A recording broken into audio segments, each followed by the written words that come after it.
Hello, welcome back to Brent's Prime Food Adventures. I'm in Carr, Colorado, which is a suburb of, I'm just northeast of Fort Collins. My special guest today is Greg Nott.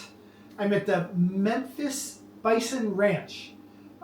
Greg raises bison, and we're talking about, in this particular episode, the flavor and the preparation of bison.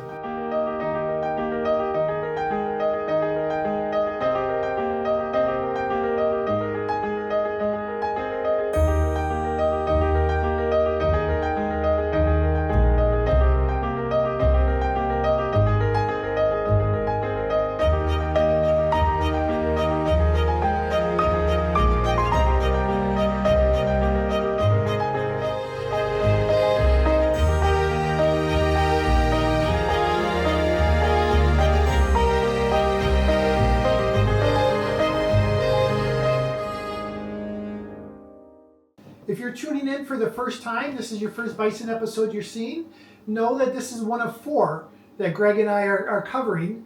In that the first episode we really just talked about just bison in general and Greg's history. And then we had an episode where we talked about the nutritional benefits of bison. Now we're going to talk about the flavor and the preparation. And then we're going to follow up. Our last episode will really be about the environmental and the ethical factors of raising bison. I do want to say that after today's episode, I'm going to prepare some Osso Buco, which is one of my favorite dishes. So focusing on flavor and preparation, one of the 3 key benefits to bison in general.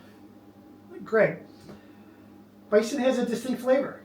Tell me what that means. What does it mean to you as a bison rancher? Well, first of all, it is not gamey. There is a assumption that, it's a wild animal and it's gamey, and that is not true. Let me stop just. And not only is it, but it's grass fed only. Your bison is grass fed only. That's so right. That's another feature that's gamey. Way back in the 70s, my father would tell me that there was grass fed beef that would come up from Florida, and he would say he would never buy it. The cattle was always grass fed and grain finished. That we sold at Raise Prime Foods, my store, before I closed it. And he called it swamp beef. He said it tasted gamey. So, and now that there's more of a focus on grass-fed livestock, I still just have my father's words ringing in my ears. So I love that grass-fed and grain finished or grass-fed only, regardless, grass-fed is not gamey. You're also telling me about how you try it when you're at the farmer's market. You sample it. Tell me what. And the reason we sample that is because many people have never ever had bison in their life, and we tell them that this is your lucky day because you get to taste this fantastic protein. On the other side, a lot of people have had a bison burger, and that can go either way. There's that was a great bison burger, or all too often restaurants will overcook it. Yeah. And so they are like, no, that's dry. And they'll say, that wasn't a great burger because it was overcooked. Mm-hmm. And they just assume that all bison taste that way, and that is not the case. Yeah. So we have done samples over the years, and people will try it, and generally their response is just absolutely amazed at how delicious it is, and they can't believe it. What'd you use for seasoning? And we only use salt when we cook, no other seasoning, especially when we're doing samples, because we want the flavor of the meat to stand out and really shine on its own. We don't want to cover it up. It's a milder flavor, buffalo, just in general, compared to so many other items. And one of the things that I try so hard not to do is over season when I cook. It's such an easy thing to do. And I very rarely use salt. I'm not saying I don't use salt, but I very rarely use salt. I'm a pretty big garlic and pepper person. But there are times when I say I over season. So just be careful when you're trying bison for the first time until you start to get used to it. It's a mild flavor. Don't over season. Build up to what seasonings that you're going to be using. Yes. Also, we had talked about people will say it's richer, that it is slightly sweeter, and that it's got more of an earthy flavor than beef. We're not saying gamey, we're saying earthy. But just in general, bison does have a distinct flavor, and that's part of the flavor and profile. That's right. So now we're going to talk about just the versatility in cooking, and now we're going to really talk about the preparation. And let me take the lead on this one. Really, you can substitute bison for most recipes. It could be burgers, it could be steaks, it could be roasts. Greg did mention, though, we want to talk about here, bison, and I need your help here. I don't want to say the wrong words. Bison cooks faster than beef? It is generally leaner, so you don't want to overcook it. Kind of the rule of thumb is low and slow. One of the other tricks that I hadn't mentioned before is if we're going to brown some ground bison to put in our chili or make tacos or whatever with, we will take and put a quarter cup of water in the skillet and then put your pound of ground in there and brown it with a little bit of water. The water will boil off, and as soon as the pink's gone, just stop and you won't have to drain it. Yeah. Just a trick that we do. Yeah. I'm so used to lean beef. When my meat market, we sold 90-10 ground round or ground sirloin, and I'm very used to people saying, I don't need to drain your ground round or ground sirloin. There's nothing in the bottom. Right. So bison is that very lean. So I hear what and you're ours saying is about 90-10. that. Yeah. And sometimes when I make when I made the chili, I'm not sure yet because I haven't made it yet. But in the episode about the nutritional benefits, I'm making a bison chili. I'm not sure if I'm going to add a little water or just maybe actually add some of the olive oil that I have. Some kind of moisture is what I'm going to call it. A little bit. Even when you're browning it. Mm-hmm. So yes, that makes sense to me, and that is because of the leanness, the low fat content that you would need to do that. I know that it cooks faster. The leaner the meat is, the faster it cooks. So I will say that when you're talking about the how bison is versatile in cooking, know that it does have to be prepared a little different. One more item I want to talk about here is that I'm going to cook bison steaks in the next episode, and I'm going to be really careful when I cook those bison steaks because I don't want to overcook them. So Greg and I discussed this too. We want to share with you what that means. Typically, if someone said, I'm barbecuing a steak, you have to know what the thickness is. Let's say it's an inch thick. And I would say the one flip rule. I'm a believer, you only flip it once. And I would do 2.5 minutes on one side, 2.5 minutes. I would do a little cross mark on it. So it's on the grill just to get the grill marks crossed. 2.5 minutes this way, 2.5 minutes this way. Flip it once, 2.5 minutes this way, 2.5 minutes this way. That's just a rule of thumb. Every single cut and piece of meat is different. But that would be my rule of thumb when cooking a medium rare steak. So what you really need is you need a meat thermometer because until I get used to bison, until you get used to preparing bison on the grill or sauteing it on a skillet, first you want to eat it medium rare because you want that, you don't want it to dry out on you. And second, use a meat thermometer. And don't necessarily, if you've got rules of thumb like I do about beef, don't necessarily use those exact rules of thumb for bison thinking it's the same thing because it's not. That's correct. It is definitely not. Yeah, we say a meat thermometer is your friend. Yeah, when preparing bison. Yes. Right.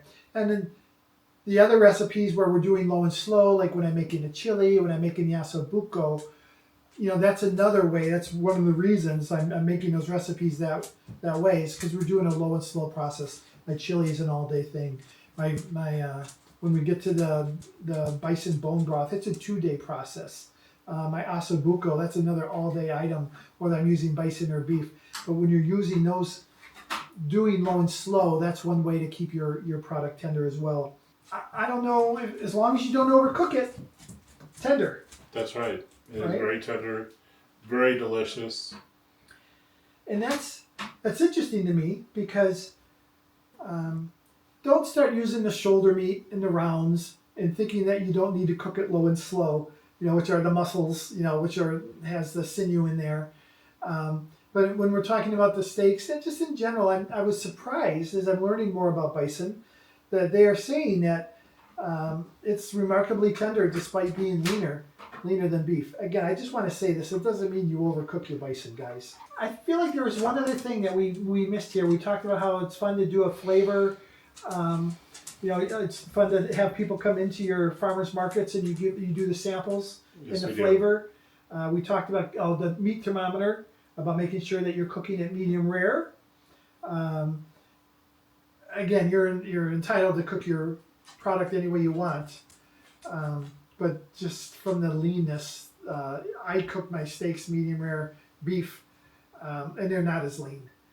So that's something that's recommended. A lot of people will come up and ask us, it was like, well, how long do I cook this steak for? And we'll say, I don't know. How hot's your oven? Or how hot's your skillet? How hot's your grill? Oh, I don't know. Use a meat thermometer. Low and slow, use a meat thermometer. I remember, Greg, what we talked about. We didn't cover. I didn't write it down in my notes just yet. A sous vide in the reverse sear. So Reverse sear. if you don't know what a sous vide is, I'll put a picture up for you. But it's I will do a separate video on sous vide cooking at some point. It's one of my 60 plus ideas I still have for future episodes. But it's basically you're wrapping your product in plastic, and correct me here because you cook with a sous vide, I don't, and you're cooking it in water. That's right. It's in a hot water bath. And it's a small kitchen appliance that has like a water heater that circulates the water. So one of my favorite cuts to do in a sous vide, of course, the steaks are great, but a picanha, which is also a sirloin cap. It is a house cut in the Brazilian steakhouses. So if you ever get a chance, try that the next time you go to one of those steakhouses. But we put our steaks or the roast, all of our steaks are individually vacuum packed, and we'll put those right in the water. And we set it for 132. I'd never go over that. You can go a little less if you like, but don't overdo it. Now, you can cook for like a picanha. I'll do it overnight in the sous vide, and then I cut it into steaks and then put it on the Blackstone or in a cast iron skillet just to sear it about a minute aside, and that's delicious. The picanha is the tail end of the sirloin, which is you're getting close to the hindquarters there in the round, and that's why it's something that a lot of times when you go to the Brazilian steakhouses, it's marinated first. Yeah.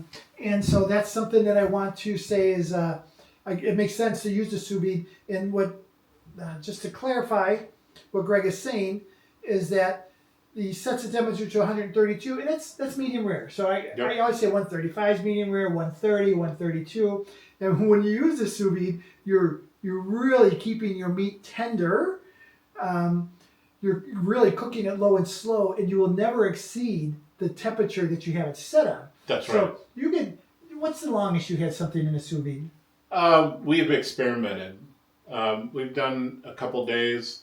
One day I put some New Yorks in and let them sit there for 5 days. That was too much. Now, it wasn't overcooked. It just got so tender. It didn't have that, a New York strip usually has just a little bit of a chew to it, the grain. which I like. It has a grain. Yeah. And that was gone. It was just kind of mush. Yeah. That was too much. Okay. But, you can easily do it overnight. It's steaks, your ribeyes, New York's, fillets, top sirloins, a few hours. So we are talking about sous vides, but the part that we wanted to talk about this that we haven't gotten to yet was I want to make sure that when and if you cook in a sous vide, and we'll do an episode on that. And it tends to be things that are low and slow again, which the picanha makes sense to me because again, that's from behind towards the rear end of a bison or a cattle. So it's something you either want to marinate first or smoke, or just like the tri-tip is very similar. It's the next cut to the picanha. Those are typically smoked or marinated first. But then you had talked about the reverse sear. So let's bring me home to the reverse sear. Another way to do this, most people don't have a sous vide. So we have a method on our website that allows you to accomplish something very similar, just in a low temperature oven. And What do you mean low temperature? Low temperature to me means 250. We do 220. 250 or less. Low temperature goes That's right. low as 180. So low Yeah. temperature to me always means 250 or less. So we're in a low temperature oven. Go ahead. Low temperature oven, use your meat thermometer. Get it almost up to your medium rare, just a little short of that. And then take it out. This is another little tip that works for using this reverse sear and or a sous vide, is pat it dry. Yes. Moisture, water on your steak inhibits that searing. You're doing that for salmon, you're doing that for chicken, you're doing that for anything, okay? You want to pat it dry, and especially in a sous vide where you've been, you want to pat it dry before you do your sear. Is that what you're saying? Absolutely. Even when you take it out of the oven and it's at 135, you're going to pat it dry before you sear? I pat it dry. Okay, good to know. And the term for that sear is the Maillard effect. Yes. And that's what adds all that flavor. Yes. I'm looking forward to. So I got to bring Greg back home here. So you could do the sous vide, or you could do low and slow in the oven. When you're doing low and slow in the oven, if you're bringing the temperature to 130 or 135, and your oven's only set at 220 or 200, it's going to take longer than if you're just going to be on the grill. And what I've talked before about grilling steaks on high heat on the grill and searing them in 5 minutes each side. We're not doing that. We're doing a low and slow, and the reverse series, you're searing it at the end. That's right. And then how would you sear? Usually, you're not going to throw it on the grill. You're just going to be in a skillet, a cast iron skillet or a skillet. Cast iron. Sometimes, if the weather's nice, I like to go out and use my Blackstone. That works Blackstone's great. Perfect.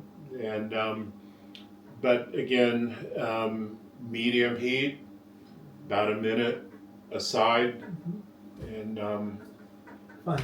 there you go. All right, those are Brent's and Greg's cooking tips, and I'm looking forward to, not in this particular episode. This episode I'm making the Osso Buco, but the next episode where we're going to talk about environmental and ethical factors. I'm going to cook some steaks, and I've never cooked a bison steak before, guys. I might need some help on that one. Maybe I'll bring in one of my pros that is a better cook than me. But anyway, flavor and preparation. We got anything else? Enjoy it. Enjoy. Cheers.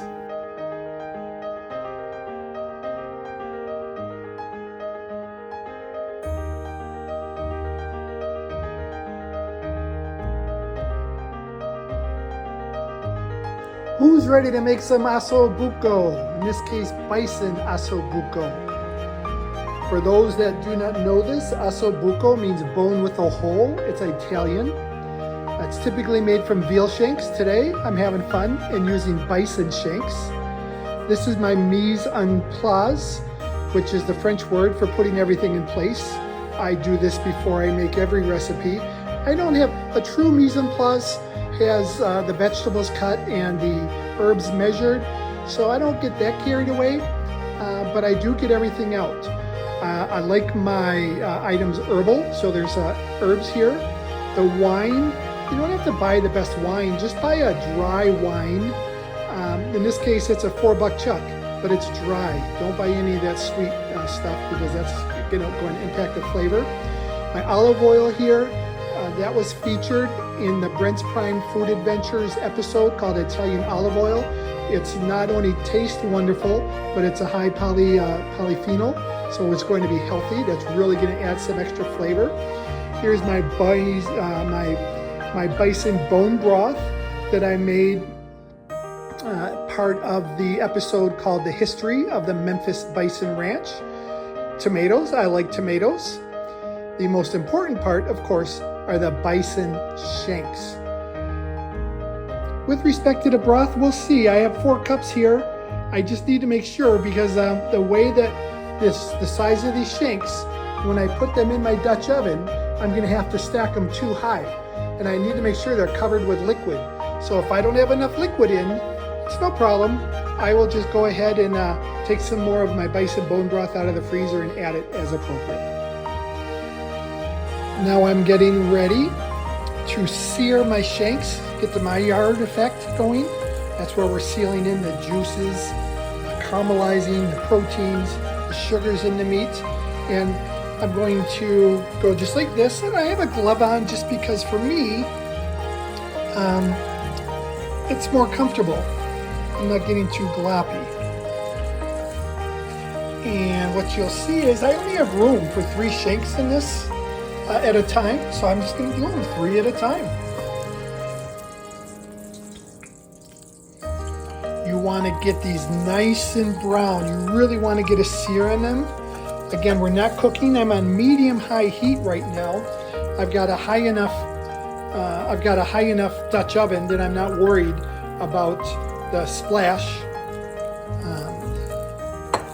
And the flour helps that seal as well. Oh, made a little mess there.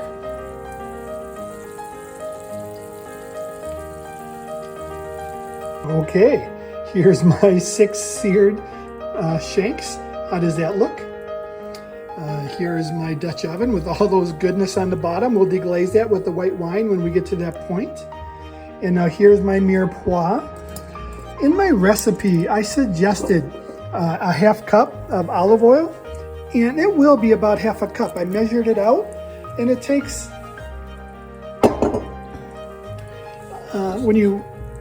this was a little less than a quarter cup, and I'm doing this 3 times. And I had to do it the first time because I did 3 shanks, and I did it second time because I had 3 shanks, and then I had to do it this time for my mirepoix. And if you didn't see on my mirepoix when I was showing you all my ingredients, my onions were tiny. Well, the onions were given to me by my friend Rachel. She's in a walking group. It's a Saturday here in Boulder. And we do a walking group every Saturday. That's what we do. We're not out like hungover from Friday night. We are healthy in Colorado, healthier than in any other state I've lived in, and I've lived in 4 states. So she offered me some of the wild homegrown onions from her backyard, and I took them. In place of 1 large onion, I took a piece of an onion that I had, as well as 6 or 8 onions that she gave me, small onions. And it's all going into the Osso Buco.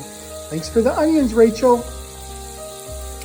My mirepoix, or vegetables, if we want to call it that, looks like my onions are soft. And you can see I'm going to need to deglaze the bottom of that for sure. I'm going to add my broth real quick. Before I do that, I just want you to see, if you do not make broth that jiggles like mine, then watch my first episode because I showed you exactly how to do it.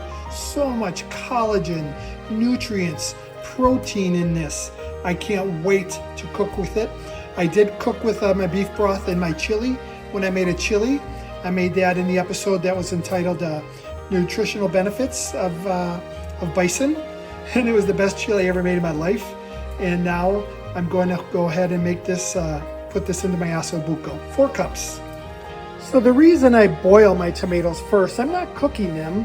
I'm just allowing that skin to peel off. I don't like skin in anything that I cook, tomato skin. So I have those all in now. You can see I'm bringing it to a boil.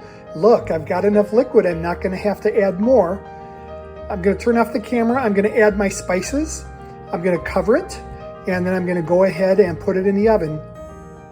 I already have the oven preset for 250. Before I put this in the oven, I'm going to give it one more stir, but I did want to show you an item, and that is that my thyme and my rosemary, I just put it in whole. My friend John Provost, who went to Culinary Institute of America in Hyde Park, arguably the best culinary school in the United States. Is a chef. He lives in the Vail Valley. He and I will be cooking together in future episodes. This is something that he taught me.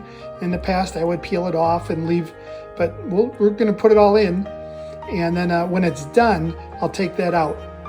Okay, I've taken the shanks out of my oven. You can see that they're starting to fall apart a little bit. So this was about 4 hours is what this ended up being at 250. And I just don't want my shanks to fall apart anymore. So I feel like this is fine. You might remember that my shanks were too deep inside my stock pot. So there were several times I took them and I rotated them. So I rotated them twice. And now in my stock pot, you'll see that I picked out all my sprigs. Just gonna take those and throw those out or compost them. And I'm going to do this now. I'm going to turn this on and I'll do it on like a medium high. And I am going to just thicken this. You can see the consistency now, and sure does it taste wonderful. I do not need any extra seasonings, by the way. I feel like that I'm perfect the way it is.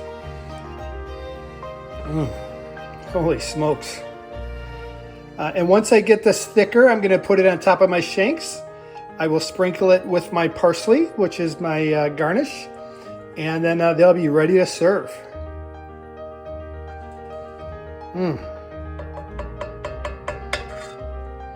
I did use white wine. Some people use red wine in their shanks. It's okay. I like white. I think it's a little more subtle. Let's see how rich and thick my sauce is. Oh my gosh. Ooh, doggy. So the shanks, it was about 15 minutes. Here's some other thoughts. I did add a little salt and pepper, seasoned throughout. Not much. I'm not much of a salt guy, but I did add a little bit. My shanks, remember my oven was at 250. That's where my stock pot was. And so I just put my shanks in the oven at 250. So they were just in there hanging out until I'm ready now to sauce them. And I would say as well, if I was having a dinner party, I would put one on each plate and sauce them individually. That's not what's happening today. I'm just gonna sauce them all together, which is why they're going in my big pan like this. Bison Osso Buco. You may have strained out the vegetables. I believe I said that previously. That's up to you. I choose to leave them in. How would I serve these? With mashed potatoes or so many other choices. Some kind of good potato starchy because it's such a rich item. And then a vegetable of your choice. One of my suggestions would be asparagus, of course. That's an easy one, or squash. Cheers.